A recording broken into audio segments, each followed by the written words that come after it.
Welcome back to another video. आप Toyota Hilux के अंदर आने वाले VSC लैंप के ऑन होने की वजह से परेशान हैं तो ये वीडियो आपके लिए है। टोयोटा हिलेक्स 2017 एंड ऑनवर्ड मॉडल्स के अंदर व्हीकल स्टेबिलिटी लाइट का कंटिन्यूसली ऑन रहना, इसका रीसेट प्रोसीजर, इसकी लर्निंग एंड कैलिब्रेशन के बारे में आज हम इस वीडियो में जानें। टोयोटा ने 2010 से गाड़ियों के अंदर इस व्हीकल स्टेबिलिटी प्रोग्राम का यूज करना स्टार्ट कर दिया। Vehicle stability control and traction control ABS के अंदर ही इक्विप्ड किया जाता है। स्टेबिलिटी कंट्रोल का बेसिक पर्पस होता है ड्राइविंग के दौरान जब हम गाड़ी को स्पीड में टर्न करते हैं तो उस टाइम पे गाड़ी को स्लिप होने से बचाना। ड्राइविंग के दौरान 60 किलोमीटर एंड इससे अबव स्पीड में जब भी हम स्टीयरिंग व्हील को एकदम 40 या 50 डिग्री एंगल के ऊपर रोटेट करते हैं उस टाइम पे हमारा स्टेबिलिटी कंट्रोल सिस्टम वर्किंग करता है और गाड़ी को स्लिप होने से बचाता है। सिस्टम ABS के अंदर बिल्ट इन होता है। ABS ही इस सिस्टम को कंट्रोल करता है, लेकिन ABS को कुछ एक्स्ट्रा सेंसर्स की जरूरत पड़ती है जिसमें steering angle sensor and yaw rate G sensor होते हैं।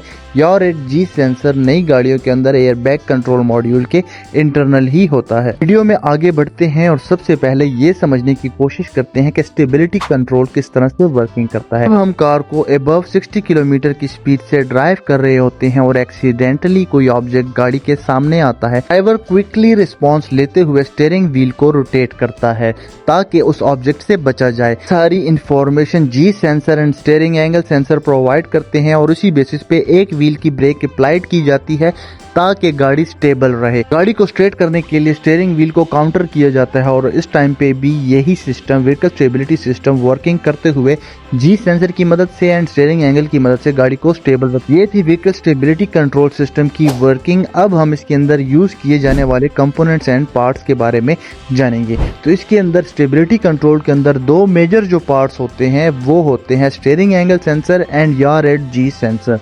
याw rate G sensor airbag control module के अंदर लगा होता है। Steering angle sensor spiral cable के नीचे लगा होता है और सारे सेंसर की मदद से एंड ABS की मदद से गाड़ी के एक्सेस को कंट्रोल किया जाता है और जब भी हम ब्रेकिंग के टाइम पे या फिर टर्निंग के टाइम पे गाड़ी का एक्सेस आउट होने की बजाय गाड़ी को स्टेबल रखा जाता है।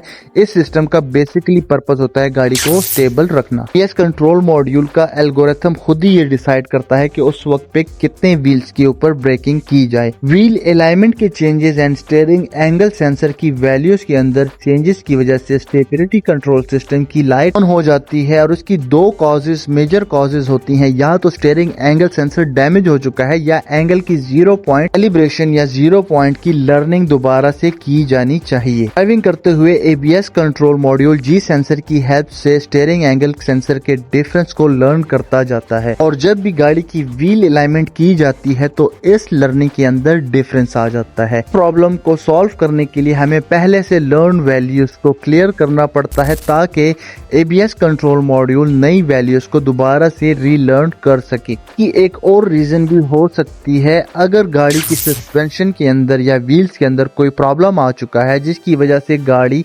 बिल्कुल अपना स्ट्रेट एंगल मेंटेन नहीं रख सक रही, उस टाइम पे भी यही प्रॉब्लम हमें देखने को मिलेगा। इस टाइम पे सबसे पहले हमें व्हील अलाइनमेंट करनी चाहिए ताकि हमारा व्हील बिल्कुल अलाइन हो। जब हमारे व्हील अलाइन होंगे तो हमारी कैलिब्रेशन भी उसी तरह से परफॉर्म होगी। कुछ गाड़ियां ट्रबल कोड डिटेक्ट कर लेती हैं steering angle sensor 0 point malfunction C1290। इस ट्रबल कोड में हमें यही कहा जाता है कि स्टीयरिंग एंगल सेंसर की न्यूट्रलाइज पोजीशन को रीलर्न किया जाए और पहले से लर्न वैल्यूज को रीसेट किया जाए। हमारे पास दो तरह के रीसेट प्रोसीजर्स होते हैं जिनको हम फर्दर वीडियो में डिस्कस करेंगे। अगर हम रीसेट किए बिना ही इस ट्रबल कोड को क्लियर कर देते हैं तो कुछ टाइम के बाद जब हम गाड़ी को स्ट्रेट ड्राइव करते हैं उस टाइम पे ये ट्रबल कोड रीअपीयर हो जाता है और गाड़ी के इंस्ट्रूमेंट क्लस्टर में या कॉम्बिनेशन मीटर में हमें जो लाइट देखने को मिलती है वो होती है व्हीकल स्टेबिलिटी कंट्रोल ऑफ की लाइट। इस ट्रबल कोड के आने की main reason yaw rate acceleration sensor भी हो सकता है। अगर आपने गाड़ी का एयरबैग कंट्रोल मॉड्यूल रीसेट करवाया है तो उस पोजीशन में आपको उसके याw रेट एक्सेलरेशन सेंसर की 0 पॉइंट की कैलिब्रेशन करना बहुत जरूरी है। उस कैलिब्रेशन की वजह से भी यही ट्रबल कोड अपीयर होगा। और यार एक्सेलरेशन की 0 पॉइंट की कैलिब्रेशन भी आपके साथ आगे शेयर कर दी जाती है। तो दो तरह के मेथड्स होते हैं लर्न वैल्यूज को इरेज करने के लिए।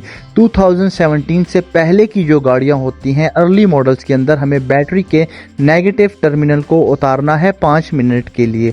बैटरी के नेगेटिव टर्मिनल को उतारने के 5 मिनट के बाद हमने इसको रिकनेक्ट करना है और हमारी जो लर्न वैल्यूज हैं वो ऑटोमेटिकली इरेज हो जाती हैं। लेकिन 2017 से ऑनवर्ड गाड़ियों के अंदर हमें एक कैलिब्रेशन करनी पड़ती है ABS हिस्ट्री को, या फिर हमारे पास vehicle history record on board ROB।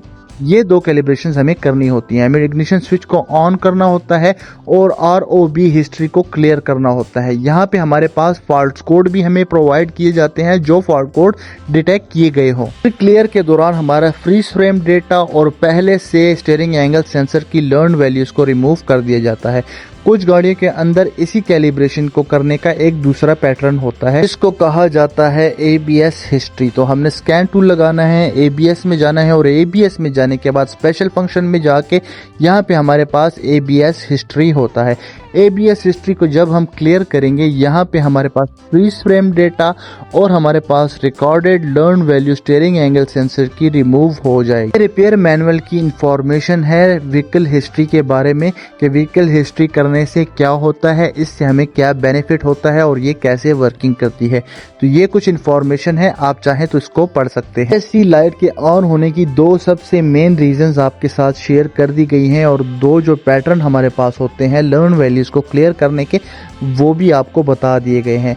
उम्मीद है कि ये दोनों पैटर्न आपके लिए हेल्पफुल होंगे और इन पैटर्न्स के जरिए आपका प्रॉब्लम सॉल्व हो जाएगा। इन केस अगर इन पैटर्न से भी आपका प्रॉब्लम सॉल्व नहीं होता है तो उसने एयरबैग रीसेट किया है और हमारे पास जो G सेंसर की वैल्यूज है वो दोबारा से रिकैलिब्रेट करनी चाहिए। तो G सेंसर की कैलिब्रेशन का प्रोसीजर भी आपके साथ शेयर किया जाता है।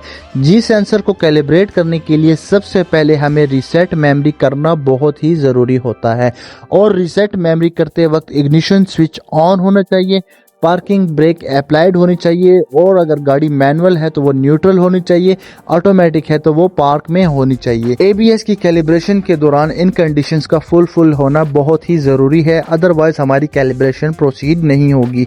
तो ये सारी कंडीशंस होने के साथ साथ हमारा जो स्टीयरिंग व्हील है वो बिल्कुल स्ट्रेट अहेड होना चाहिए। स्टीयरिंग व्हील की पोजीशन बिल्कुल स्ट्रेट होनी चाहिए।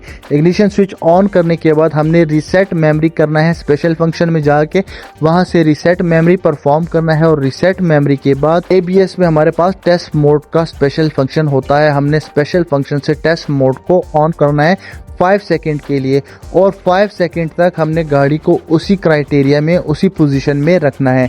5 सेकंड के बाद हमने इग्निशन स्विच को ऑफ कर लेना है और हमारा जो DLC कनेक्टर है उसको रिमूव कर देना है और हमारी जो कैलिब्रेशन है यार G सेंसर की वो परफॉर्म हो जाएगी। टेस्ट मोड में आप गाड़ी को बगैर स्कैन टूल की मदद से भी डाल सकते हैं। कैलिब्रेशन करते वक्त स्टेबिलिटी की लाइट को फ्लैश करना बहुत जरूरी है। इन केस अगर स्टेबिलिटी की लाइट फ्लैश नहीं करती है तो हमने दोबारा से रीसेट मेमोरी करना है और रीसेट मेमोरी करने के बाद फिर से हमने टेस्ट मोड को एक्टिवेट करना है। टेस्ट मोड के दौरान हमने ये मेक श्योर कर लेना है कि स्लिप इंडिकेटर लैंप ब्लिंक करे। अगर स्लिप इंडिकेटर लैंप ब्लिंक नहीं करता इट्स मीन हमारी कैलिब्रेशन परफॉर्म नहीं हो रही। स्कैन टूल के टेस्ट मोड में जाने के लिए OBD2 कनेक्टर के ऊपर 12 नंबर की पिन जो कि TS की पिन होती है उसको हमने ग्राउंड करना है और उसको ग्राउंड करने के बाद हमने इग्निशन स्विच को 5 सेकंड के लिए ऑन कर देना है। 5 सेकंड ऑन होते ही हमारी गाड़ी टेस्ट मोड में चली जाएगी और टेस्ट मोड के अंदर हमारी जितनी भी लाइट्स हैं वो फ्लैश करेंगी। इस फ्लैशिंग के दौरान हमारी स्टेबिलिटी वाली लाइट जो स्लिप इंडिकेटर का लाइट है उसको ब्लिंक करना बहुत ज़रूरी है। वो जब ब्लिंक कर जाए तो 5 सेकंड के बाद हमने इग्निशन स्विच को ऑफ कर देना है और इस पिन को जो हमने ग्राउंड की थी उतार देना है। ये थी कुछ इन्फॉर्मेशन जो मैंने आपके साथ शेयर की। उम्मीद करता हूँ कि आपके लिए हेल्पफुल होगी, आपके लिए बेनिफिशियल होगी। मिलते हैं नेक्स्ट वीडियो में किसी और टॉपिक के साथ, तब तक स्टे ट्यून। अल्लाह हाफिज़।